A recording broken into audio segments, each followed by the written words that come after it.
Hello, everyone, and welcome back to another episode of The Push with Nick and KP. We are back once again to bring you a weekly recap, this time of Monday Night Raw. This is the Raw after Backlash taking place on May 11th in Knoxville, Tennessee.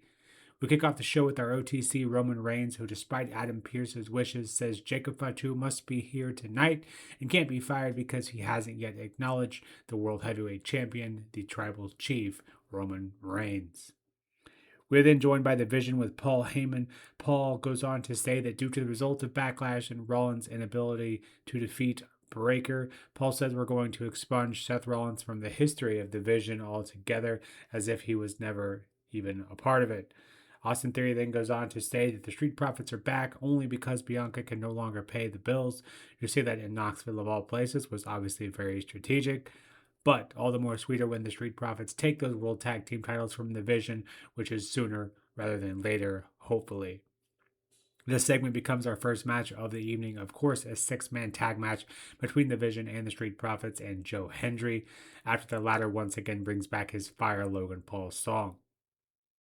Braun Baker is definitely the X factor of this match until Montez creates quite a bit of chaos in his own right. The ending, however, comes when the Vision try to distract the ref so Braun can get done what he needs to do to help them win the match. Seth Rollins then comes into play, of course, as we might have thought, takes out Braun so that the Street Profits, specifically Dawkins, gets a roll-up win over the Vision. After the match, Braun tries to spear Seth, but Dawkins once again gets in the way and gets the brunt end of that. And a bit of bad blood here between Ford and Rollins after the match. Clearly not done with any of these stories involving the Vision, Seth, and the Street Profits. It was a fun enough tag match, definitely a standard six-man tag match, though, however, maybe a notch above. Later in the evening, we do get an official announcement along with some more bad blood between specifically Ford and Rollins, but the Street Profits will get a shot at those tag team titles at Saturday Night Main Event on May 23rd. Our Intercontinental Champion Penta then shows up and calls out the pendejo that is Ethan Page. Penta tries to defend his IC title right then and there, but Ethan Page says that this match would be better served at Saturday Night Main Event, also on May 23rd. We then see Rusev taking offense to Ethan trying to get a match against Penta, but Ethan then very much cowers and says he was advocating for the back with Pierce, but that Javon got in the way of giving Rusev what he deserves. This leads to an impromptu match between Javon and Rusev, where we see Rusev control most of the matchup, but in typical fashion for the young OG, he's able to pull together just enough offense to pull out a pretty impressive win against the Bulgarian Brute. Then see a segment between Io and Asuka backstage, where Asuka basically says, "Congratulations to Io. You have become exactly what I knew you always would be," and basically confirms her departure from WWE. And Io says, even though we fight a lot, that we'll always be family. Obviously, very sentimental between the two. Cole then says we'll provide more information on Asuka later in the evening, which does come during that Io match later in the night, which we will get into in just a bit. Our next segment of the evening has our women's tag team champions Brie Bella and Paige in the ring, answering the demands of the Judgment Days, Raquel and Roxy, showing up here on Raw. Roxy and Raquel quickly make their way down to the ring to say that the Nostalgia Act is over and that Brie and Paige should hand over those titles. A brawl ensues as Liv comes down to help the Judgment Day get the numbers advantage per usual, standing tall here while Raquel and Roxy hold those women's tag team titles up, perhaps a vision into the future of the Judgment Day holding all the gold. Our next match of the evening has Io Sky going one-on-one with Sol Ruka in a match that I'm sure we'll see many times in the future. This was a bit of a glimpse of what these two can do in a good amount of time. As promised earlier, Cole says that although Asuka appears to be done, her future is still very much up in the air, whatever that means. My hope is that we can not have that be the end of Asuka.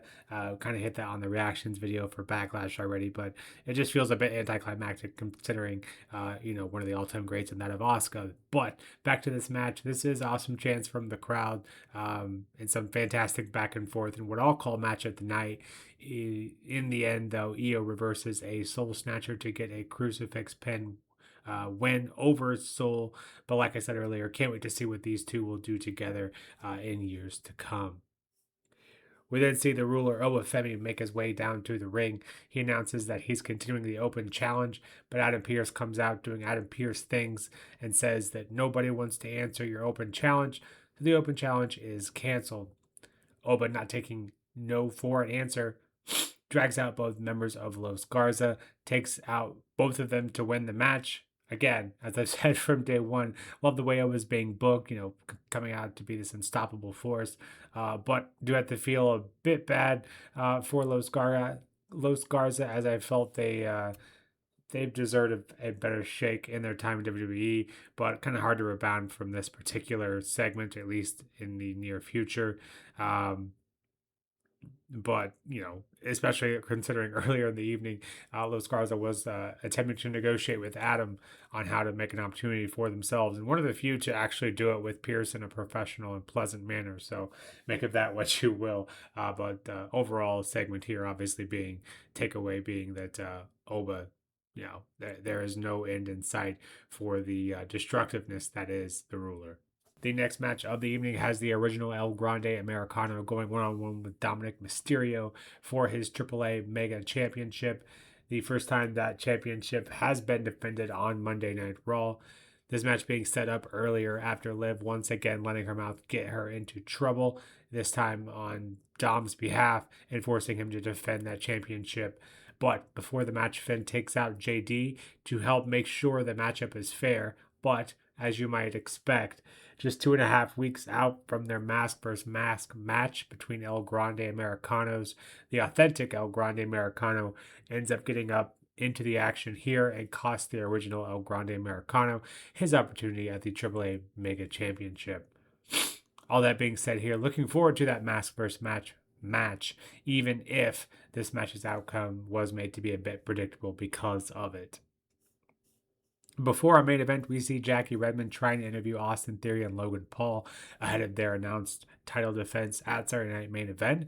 Of course, they don't get much out of them here, but we do have another Maxine Dupree sighting in the car that the Vision end up driving off in. So perhaps Maxine Dupree becoming a member of the Vision. We're looking forward to seeing what they make of that. Getting into our main event segment of the evening, we have our World Heavyweight Championship, the OTC Roman Reigns, accompanied by Jimmy Uso, headed to the ring and awaiting Jacob Fatu and his acknowledgement of the Tribal Chief. And I don't know about you all, but I was 99.9% confident that after the post-match happenings of their match on Saturday, that Fatu had absolutely no plans to acknowledge the Tribal Chief, even though Roman puts up a bit of a fight once Fatu ends up down in the ring. Fatu wasn't going to be denied, takes out both Jimmy and Jay and even Roman Reigns, powerbombing him through the announce table. So the question has to be asked, when is Fatu getting that World Heavyweight Championship? A great ending, and once again, Fatu being booked really strong here. Absolutely, at least in my opinion, a great call and continuing to show he is a force that cannot be stopped, similar to that of Obafemi. Lots of future stars being booked really strong here on this episode of Raw. With that overall episode of Raw, you had a very strong match with Sol and Io. Once again, you have both Oba and Jacob Fatu booked to be really strong here as well. Looking forward to seeing what those two men get up to in the future. I believe it's also official that Penta will defend his IC title against Ethan Page. This, along with the Street Profits, being booked for that match at Saturday Night Main Event. Saturday Night Main Event looking pretty intriguing already. Overall, a decent Raw, I would say, but a lot of rinse and repeat and kind of just push storylines.